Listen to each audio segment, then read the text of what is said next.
Assalamualaikum warahmatullahi wabarakatuh. Kami dari kelompok 5 ingin mempresentasikan hasil diskusi kami dengan judul Penjualan Anggaran Menggunakan Metode Trenly Square pada Klinik King Medica Palibaler. Sebelum itu, izinkan kami memperkenalkan diri kami terlebih dahulu. Saya Jufte Evelyn dengan NIM 63231189. Saya Aziza Balkis dengan NIM 63230792. Saya Ika Fitri Febrianti dengan NIM 63231168. Saya Silvania Hanenabut dengan NIM 63230591. Dan saya Andika Febrianto dengan NIM 63230915. Berikut videonya. Cekidot. Selamat pagi, Bu Ulta Rastriana MM selaku dosen pengampu mata kuliah penganggaran perusahaan. Saat ini kelompok kami akan mempresentasikan anggaran penjualan menggunakan metode Trenly Square pada Klinik King Medica Palibaler sebagai berikut. Latar belakang dari presentasi kami adalah, dalam dunia bisnis, perencanaan yang matang sangat penting untuk menunjang keberhasilan operasional perusahaan. Salah satu aspek kunci dalam perencanaan adalah anggaran, yang akan kita bahas pada presentasi hari ini. Khususnya anggaran penjualan yang berperan dalam menetapkan target pendapatan dan arah strategi perusahaan. Anggaran ini disusun berdasarkan peramalan penjualan, yang umumnya menggunakan metode analisis tren. Salah satu metode yang efektif adalah metode kuadrat terkecil atau least square. Karena mampu menyederhanakan data historis menjadi prediksi yang akurat. Oleh karena itu, penerapan metode ini dalam penyusunan anggaran penjualan sangat membantu manajemen dalam mengambil keputusan yang tepat dan strategis. Penjelasan selanjutnya akan dijelaskan oleh teman saya.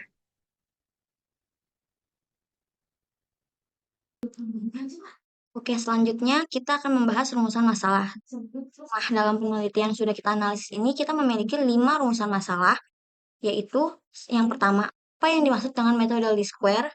Dan yang kedua, mengapa harus menggunakan metode least square?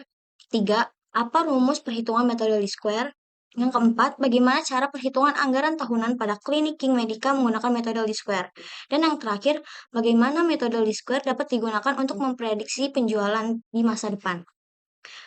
Oke, selanjutnya kita akan membahas 5 tujuan dari pembahasan materi kita, yaitu yang pertama, untuk memahami konsep metode least square dalam konteks peramalan penjualan. Yang kedua, untuk menjelaskan alasan penggunaan metode least square dalam penyusunan anggaran penjualan. Yang ketiga, untuk mengetahui cara membuat anggaran penjualan menggunakan metode least square. Yang keempat, untuk mengetahui hasil peramalan anggaran penjualan tahunan pada Klinik King Medica Palibaler dengan menggunakan metode least square. Dan yang terakhir, untuk menguraikan rumus perhitungan dalam metode least square secara jelas dan setelah kita membahas tujuan, sekarang mari kita lihat 2 manfaat yang bisa diperoleh dari pembahasan ini tentang metode least square. Yang pertama, ini adalah manfaat bagi Klinik King Medica Palibaler, yaitu mengenai anggaran penjualan menggunakan metode least square memberikan manfaat bagi perusahaan sebagai alat bantu evaluasi terhadap pencapaian target penjualan dari tahun ke tahun, agar semakin meningkat dari tahun ke tahunnya. Dan yang kedua itu ada manfaat bagi mahasiswa. Manfaat itu kita bisa menambah wawasan dan pemahaman mengenai konsep anggaran penjualan dan penerapan metode least square, serta memberikan gambaran bagaimana teori yang dipelajari itu dapat diterapkan secara langsung dalam dunia kerja, khususnya itu dalam mendukung proses pengambilan keputusan perusahaan. Selanjutnya akan dijelaskan oleh teman saya.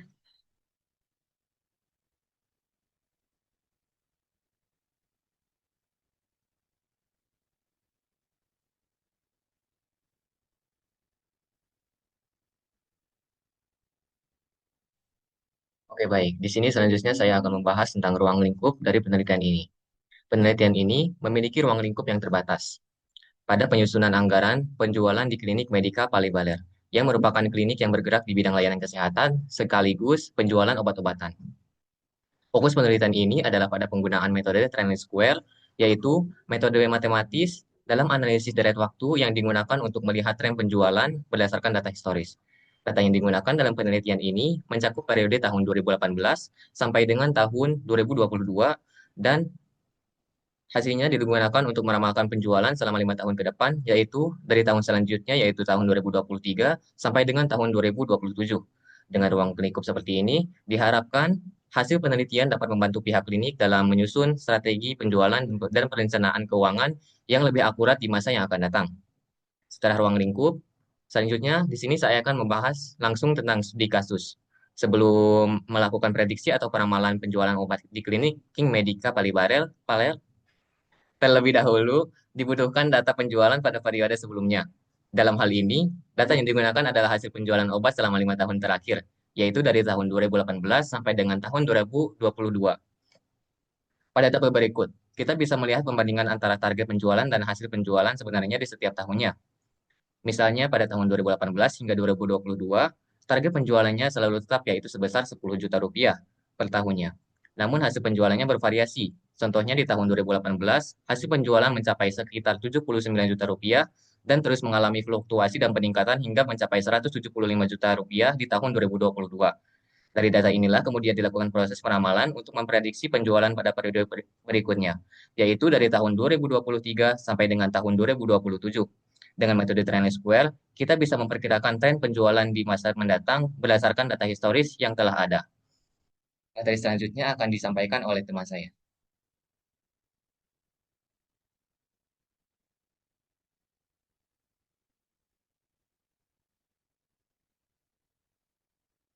Selanjutnya kita masuk ke perhitungan. Adapun tahapan pertama dari metode Trend Square adalah menentukan berapa nilai X atau variabel waktu yang dapat dilihat pada tabel berikut. Untuk menentukan X, pertama kita cari dulu X0-nya. Karena data kita itu ganjil yaitu 5, maka X sama dengan 0-nya itu ada di tahun 2020. Lalu untuk tahun 2019 itu X sama dengan min 1, 2018 X sama dengan min 2, 2021 X sama dengan 1, dan 2022 X sama dengan 2. Untuk kolom X pangkat 2 dan X pangkat 4 itu didapat, kita tinggal pangkatkan saja X dengan pangkat 2 dan X dengan pangkat 4. Lalu kolom XY itu didapat dari X dikali Y. Dan kolom X2Y itu didapat dari X pangkat 2 dikalikan dengan Y. Maka dapat dilihat jumlah masing-masing kolomnya. Selanjutnya, kita akan menghitung nilai B dengan rumus B sama dengan sigma XY dibagi dengan sigma X pangkat 2. Maka nilai ini itu didapat dari tabel sebelumnya. Nilai sigma XY itu sebesar 686.345.500 rupiah dibagi dengan 10. Dari perhitungan tersebut, maka nilai B itu didapat sebesar 68.634.550 rupiah. Lalu yang kedua kita menghitung nilai C dengan menggunakan dua persamaan. Persamaan yang pertama itu sigma Y sama dengan NA ditambah C sigma X pangkat 2 yang nilainya sebesar 550.325.400 rupiah sama dengan 5A ditambah 10C. Persamaan kedua yaitu sigma X pangkat 2Y yang nilainya sebesar 1.197.553.500 rupiah sama dengan 10A ditambah 34C. Untuk mengeliminasi, kita itu menyamakan koefisien A dengan cara persamaan pertama kita kalikan dengan 2, lalu persamaan kedua kita kalikan dengan 1.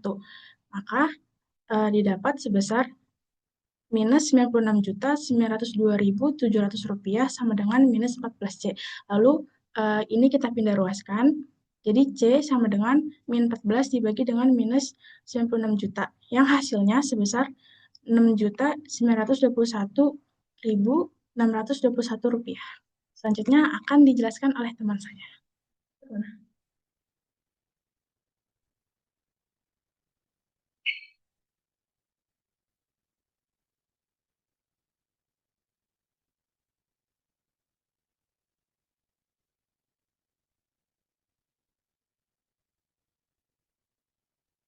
Selanjutnya, saya akan menjelaskan cara untuk menghitung nilai A dengan rumus sigma Y sama dengan NA ditambah C sigma X kuadrat.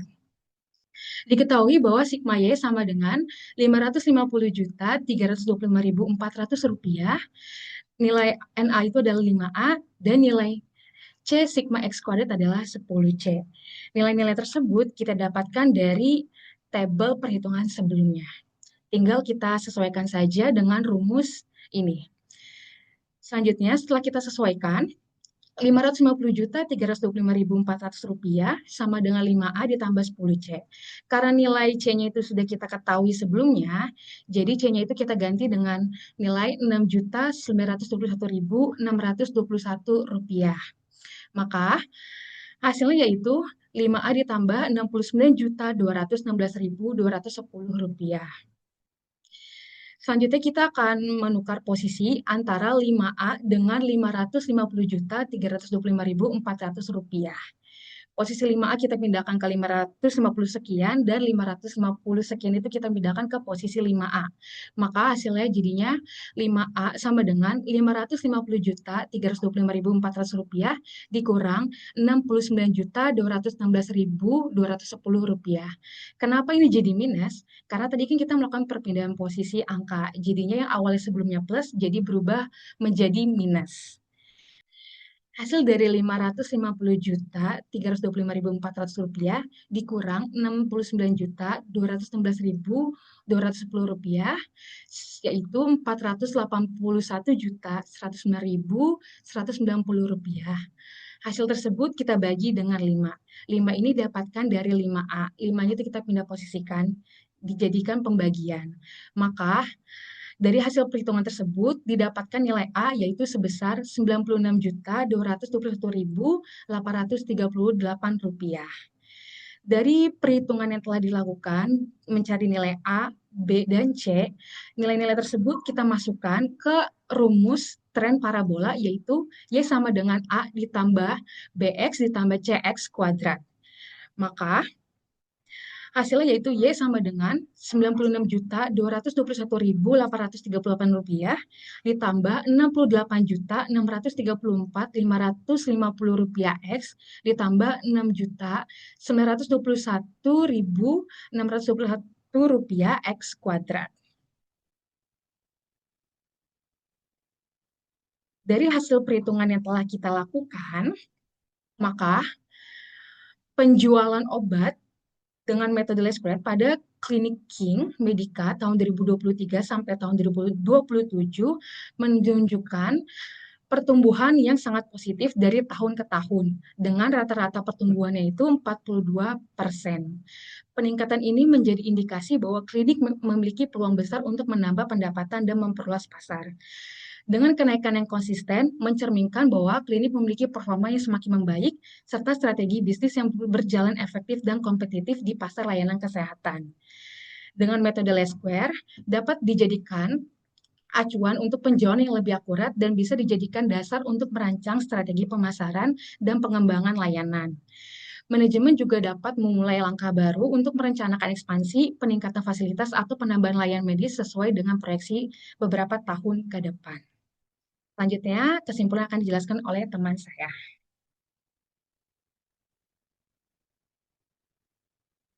Selanjutnya, saya akan menjelaskan kesimpulan dan saran dari presentasi kami hari ini. Kesimpulan yang kami bisa tarik dari presentasi ini adalah ramalan penjualan obat di klinik King Medica untuk tahun 2023 hingga 2027 menunjukkan peningkatan yang sangat signifikan setiap tahunnya, dengan rata-rata pertumbuhan penjualan sebesar 42%. Tren ini mencerminkan kinerja penjualan yang positif dan konsisten, serta menunjukkan bahwa klinik berpotensi menarik lebih banyak pelanggan di masa depan atau di masa yang akan mendatang. Lalu kami menyarankan untuk klinik menggunakan metode least square untuk meramalkan penjualan obat karena metode ini memberikan hasil yang lebih akurat dibandingkan pendekatan sebelumnya. Hasil peramalan dapat menjadi acuan dalam menetapkan target penjualan yang lebih realistis serta mendukung pengambilan kebijakan dan strategi yang tepat. Lalu saran untuk penelitian selanjutnya diharapkan dapat menggunakan metode berbeda untuk membandingkan hasilnya dengan penelitian ini, sehingga dapat diperoleh pendekatan yang lebih optimal dalam meramalkan penjualan. Sekian presentasi dari kelompok kami, kelompok 5. Kurang lebihnya mohon maaf, dan terima kasih.